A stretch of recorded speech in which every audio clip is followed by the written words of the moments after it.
Domimon Motovlog'dan motor sevdası dostlarıma selam olsun. Şimdiden iyi seyirler dilerim. Kazasız belasız sürüşler dilerim. Evet dostlar, Dominar'dan sonra ufak bir Mondial almıştım. Yüzüm gülmedi diyebilirim. Değiştirmem gerekti. Ve Apache RTR 204 ve almam gerekti. Ve gerçekten memnunum. Bir kullanıcı olarak hem kullanıcı yorumlarına değineceğim hem de dilim döndüğünce motoru size anlatacağım. Dostlar, videolarımı beğenip kanalıma abone olarak bana destek olmayı unutmayın. Kısa bir sürüşten kesit yayınlayacağım. Dostlar, vites geçişleri çok güzel, yağ gibi akıcı, fakat vites düşürüşleri biraz sert geçiyor. Böyle bir durum var. Belki rodaj 500'lük bakım bitti. 1000'e doğru gidiyoruz. Belki bundan kaynaklı, belki 2000'lerden sonra açılır düzelir, bilmiyorum. İlerleyen süreçte güzel videolar gelmeye devam edecek. Takipte kalın lütfen. Evet dostlar, sürçülisanım olmuşsa affola, kusura bakmayın. Sizlerden ricam, lütfen kanalıma abone olur, bana destek verirseniz sevinirim. Beni mutlu edersiniz. Allah'a emanetsiniz. Lütfen ekipmansız kullanmayalım. Sevdiklerimizi üzmeyelim.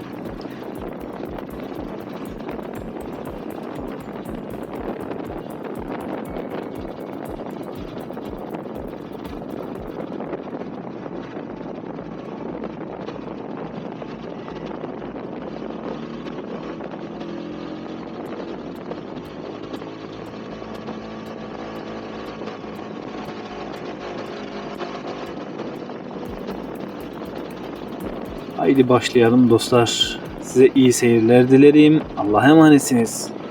Domimon Motovlog'dan motor sevdalısı dostlara selam olsun. Evet dostlar, bundan yaklaşık 4,5 yıl evvel yine burada bir motor tanıtmıştık. Dilimiz döndüğünce motorumuz CF Moto'nun 400 NK'sı idi. Buranın bende bir hatırası var, bir anısı var. Çok sevdiğim hayırsız bir kardeşim, dostum Tuna. Ona atfen burada o hayırsız, bilmiyorum artık takip ediyor mu? Belki ona haber gider mi bilmiyorum, ama o hayırsız dosta bir selam söyleyelim buradan. İnşallah ileride tekrar yollarımız buluşur, görüşür.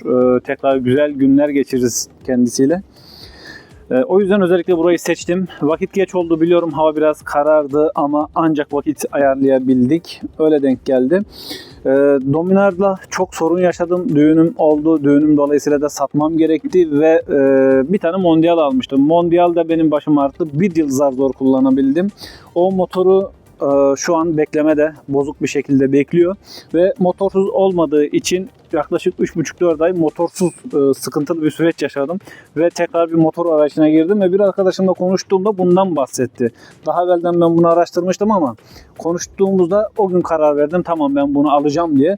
Bu motoru almak nasip oldu. 3 gün sonra da zaten bu motoru, 3. gün mü 2. gün mü bu motoru aldım sanırım. Arkadaşlar, dilim döndüğünce bu motoru tanıtacağım. Çok bir tecrübem yok, çok bir anlatım kabiliyetim yok. Videolardan da anlarsınız. Dilim döndüğünce anlatacağım. Motorumuzun markası pek çok insan tarafından bilinmiyor, TVC. Fakat şöyle bir şey var. Hem parça kalitesi, hem işçilik olarak, hem de motor kalitesi noktasında bir Japon değil. Bu bir gerçek, ama Hindistan'ın bilinen bir markaları var. Neydi o? Bana da çok sorun yaşatan Dominar. Ben onun mesela stop etme sorununu cebimden yaptırmıştım dostlar. Maalesef ne servisler, birçok servis adam gibi ilgilendi, ne de kuralkan arkamda durdu. Ben de onlara sinirlendim. Yemişim sizin garantinizi, motorunuzu, paramla yaptırıyorum dedim. Yaptırdım ve o motoru elimden çıkardım. İyi ki de çıkarmışım, elhamdülillah. Sattığım dost şu an bir yıldır neredeyse kullanıyor. Memnun, fakat benim yüzüm gülmedi o motorla. Buradan kendilerine sitem ediyorum. Bir malı satıyorsanız arkadaşlar, o malın arkasında duracaksınız. Gerek servislerinizle, gerek distribütör olarak. Yani açıkçası biz dile getirdikten sonra bu stop etme sorununun arkasına düştünüz. Ondan sonra geri dönüş, gönüllü geri dönüş çağırdınız. Neyse, bu uzun mesele. Bundan çok bahsetmeme gerek de yok. Benim şimdi meselem bu motor. Bunu tanıtacağım. Motorumuz TVC Apache RTR 200. İnternette araştırdığınızda görürsünüz. Parça kalitesi olarak, malzeme kalitesi olarak ve işçilik olarak motosiklet kesinlikle Dominar'dan eksiksiz 1-1,5 gömlek üstünde. Kesinlikle bunu iddia ediyorum. Şimdi şöyle bir durum var. Motora gördüğünüzde motorun gerek hissiyatı, gerek sürüş hissiyatı, motorun o sesi belli bir kalitesinin olduğunu size gösteriyor. Mesela motorumuzdaki parçalardan bahsedelim. Yaklaşır mısın buraya? Mesela en güzel motordaki parça amatör şova. Her türlü şartla, gerek asfaltta gerek ormanda, şehir içerisinde her yerde 10 numara bir hissiyatı var. Frenlemeden tut sürüş keyfi noktasında yani hissiyatı son derece güzel. Mesela fren noktasında papatya diyelim biz buna. Papatya diskimiz var ve çift kalipere sahip. Isırma hissiyatı, frenlemesi yine son derece güzel dostlar. Ve öne gelelim. Burada bir afallayacağınız bir şey var dostlar. Buraya akıllı 10 numara bir far koymuşlar. Farkındalık noktasında çok güzel. Normal gündüz farından tut normal uzun farına kadar müthiş bir şey. Fakat görüyor musunuz? Ya kaç para bu ya? 500 lira fiyat artırın, 1000 lira artırın ama bunları da led koyun. Yani bunlar olmamış. Bunlar gitmemiş açıkçası. Mesela böyle gelir misin? Burada motorumuz yağ soğutmalı. Buradan gerekli borular çıkıyor ve burada radyatörü var. Çok büyük bir radyatör değil ama 10 derece soğutuyor. Firmanın bize söylediği kadarıyla ve şöyle de bir durum var. Ben geçen motosikleti yaklaşık yarım saat akü olsun diye çalıştırdım ve egzozdan buz gibi hava atıyor. Yani neredeyse ısınmıyor. Motorda böyle bir şey var. Kolay kolay ısınmıyor. Adamlar 10 numara yapmış ve bildiğim kadarıyla bu yağ da pistonun etrafında dolaşıyor. Yani kuru kuru işte bloktaki buradaki yağı alıp işte petekten dolaştırmıyor. Bildiğim kadarıyla pistonun etrafında da dolaşıyor diye biliyorum. Normalde motorumuzda hem ön hem arkada ABS var. Çift ABS. Gelir misin buraya? Arka tek kaliper kullanmışlar ama bayağı büyük bir kaliper kullanmışlar. Frenlemesi yine güzel fakat şöyle de bir şey var. Arka freni sıktığında çok çabuk devreye giriyor ABS ama önde ABS'yi devreye sokmak biraz uğraştırıyor. Mesela çok hızlı ani frenlemede hemen devreye giriyor. Biraz geç giriyor devreye ama yine de çok güzel. Yani geldiğimizde bir bakalım görünüşe sıkıntı olur mu bilmiyorum. Gerekirse karalarız, flu yaparız. Motorda yine arkada gördüğünüz gibi sinyallerimiz sıkıntılı. LED koymamışlar, halojen. Bu aslında bu motorun geldiği ülkede kullanan motosikletlere çok hanım biniyor. Onların etekleri tekere dolanmasın diye yan bindiklerinden bunu yapmışlar. Birçok insan çıkarıyor ama ben çıkarma gereği duymadım. Yine ayaklıklar alüminyum döküm son derece güzel. Özellikle lastiğine değinmek istiyorum dostlar. Dominar'ı ben Eylül-Ekim'den sonra özellikle Ekim'in sonu değil, Ekim'in 10'u 15'i gibi asla kullanamadım. Lastiği son derece berbat. Kemik gibiydi.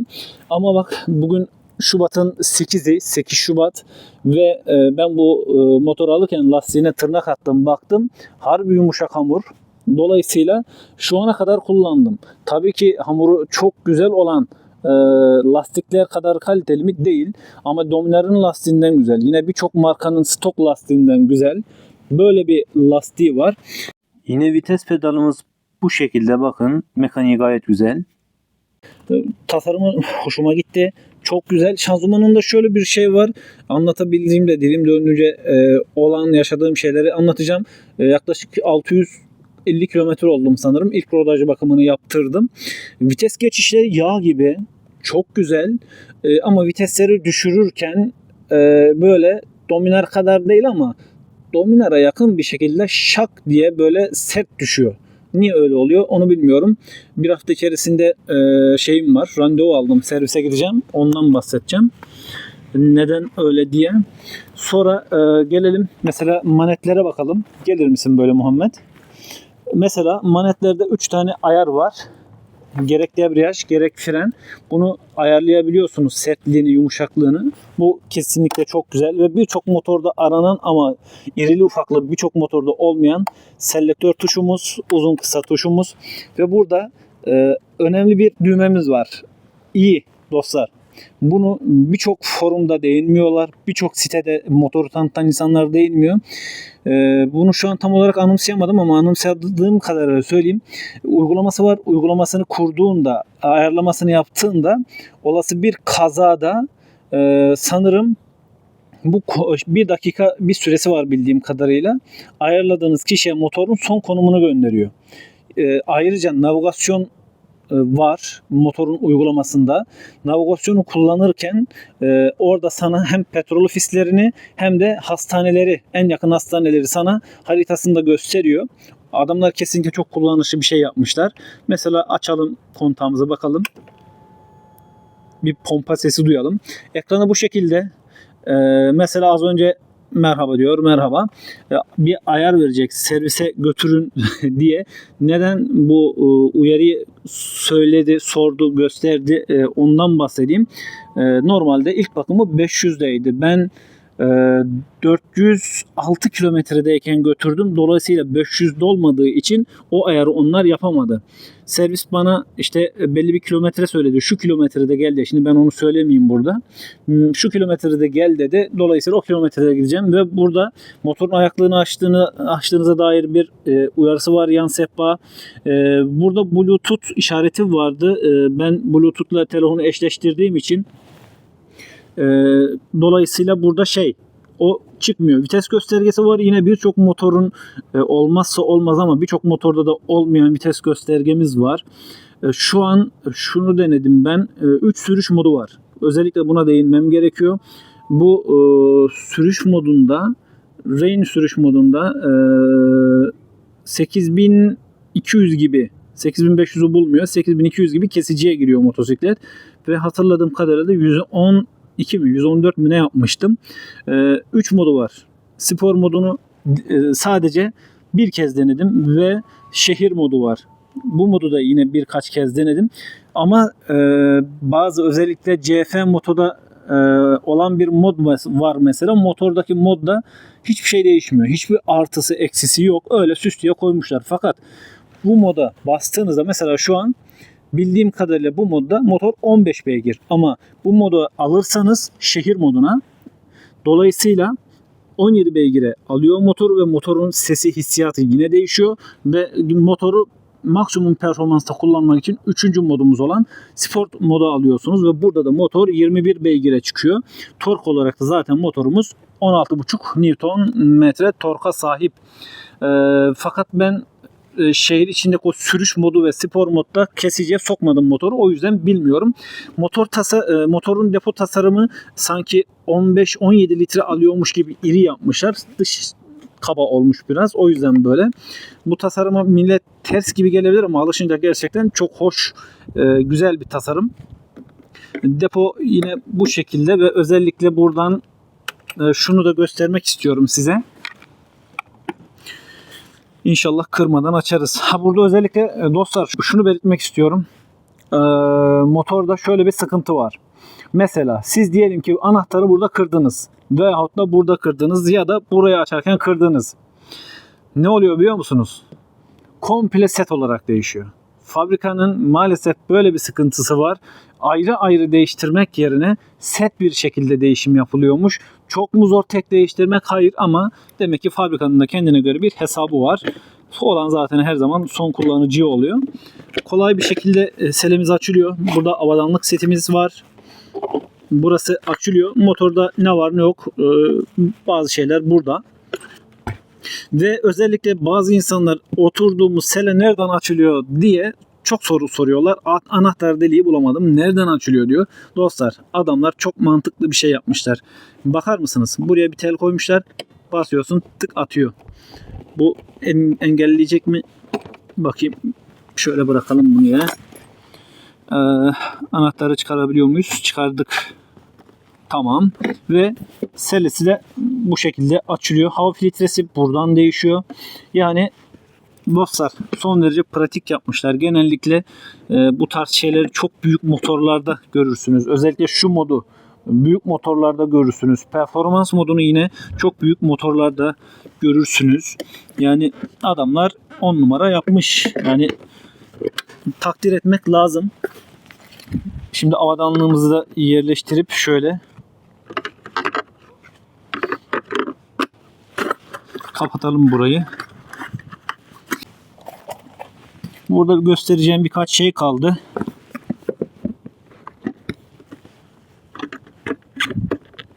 Anahtarı takmadan takılıyor muydu?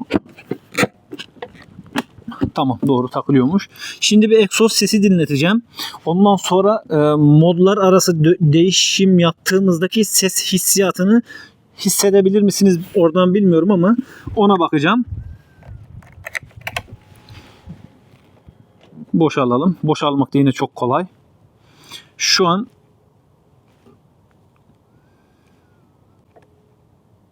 tamam. Şu an normal sürüş modunda. Bismillah. Önce motorumuz ısınsın biraz.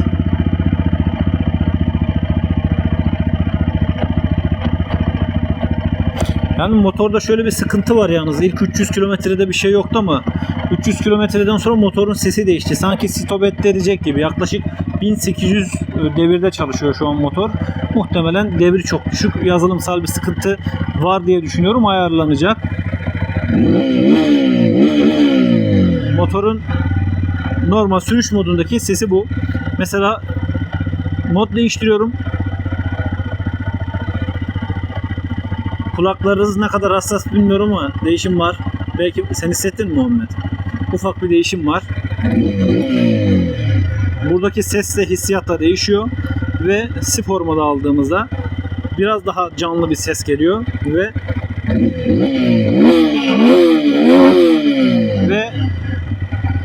kesiciye de geç giriyor. Bunu da görmüş olduk. Egzoza biraz yaklaşabilir misin? Gerçi oradan almıyor sesi. Neyse.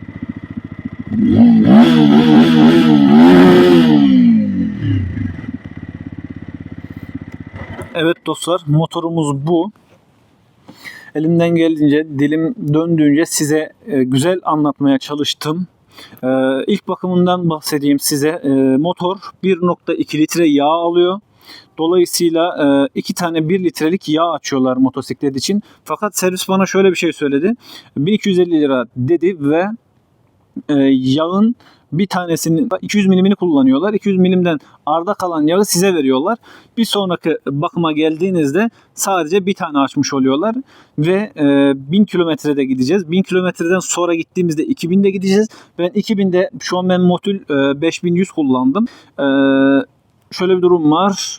2000 kilometredeki bakıma gittiğimde de yağı değiştireceğim. Bir tık daha kaliteli 7100'dü sanırım Motul'ün bir üst versiyonu. Tam sentetik yağa geçiş yapacağım. Evet dostlar, motor bu. Hissiyatı çok güzel. Aziz Allah, Celil Allah, La ilahe illallah, Muhammedur Resulullah.